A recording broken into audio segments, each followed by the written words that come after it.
আজকে আমরা অল্প বুদ্ধি সম্পন্ন মানুষ যখন ঈশ্বর দর্শন করতে চাই সেই কাহিনী থেকে শিক্ষা লাভ করব। এক অল্প বুদ্ধি সম্পন্ন মানুষ এক মুনির কাছে গিয়ে ঈশ্বর সম্পর্কে জানতে চাইলেন। মুনি যখন জিজ্ঞেস করলেন, ঈশ্বরকে তোমার কি দরকার? যদি কোনো বিশেষ দরকার না থাকে তাহলে ঈশ্বর কাউকে দেখা দেন না। কিন্তু যুবক বলল, তার দেখার খুব ইচ্ছা, দেখা চাই। মুনি উত্তরে বললেন, চাইলেই তো আর দেখা যায় না, দেখতে হলে ব্যাকুল হতে হয়, তবেই দেখা যায়।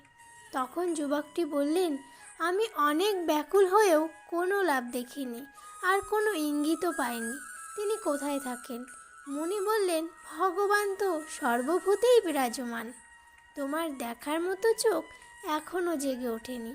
কিন্তু যুবক নাছোড়বান্দা, সে কিছুতেই মানতে চাইল না। সে মুনিকে বলল, আপনি তো সব পারেন, আপনি তো ভগবানকে দেখেছেন, তাহলে আমাকে দেখিয়ে এটা প্রমাণ করুন যে সত্যিই ভগবান আছেন। মুনি আধ্যাত্মিক শক্তি সম্পন্ন, তাই তিনি জানেন যে এই যুবকটির অন্তরেও ঈশ্বর রয়েছেন, কিন্তু সেটি অপ্রকাট। তাই তিনি যুবককে বললেন, একটু ধৈর্য ধরো, সবুরে মেয়া ফলে। কিন্তু যুবকটি ততই যেন আরও অস্থির হয়ে পড়ছিল। অবশেষে মুনি তাকে একটি দিন ধার্য করে দিলেন এবং বললেন যে ওই দিন তার ঈশ্বর দেখা মিলবেই।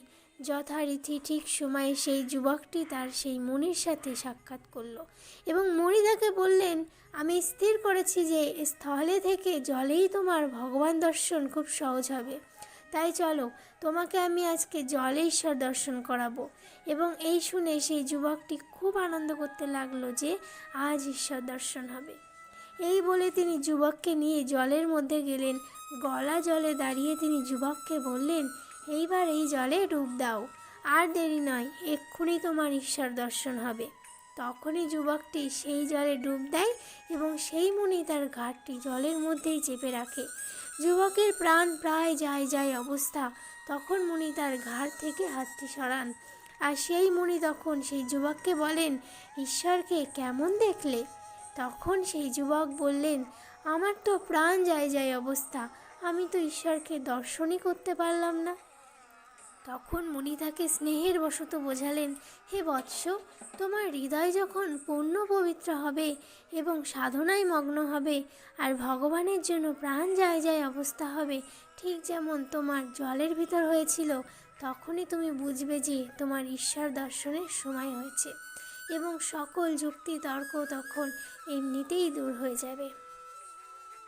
এই কাহিনী থেকে আমরা শিক্ষা লাভ করি যে আমরা চাইলেই ঈশ্বরকে দর্শন করতে পারি না, তার জন্য আমাদেরকে পূর্ণ সাধনায় মগ্ন থাকতে হবে।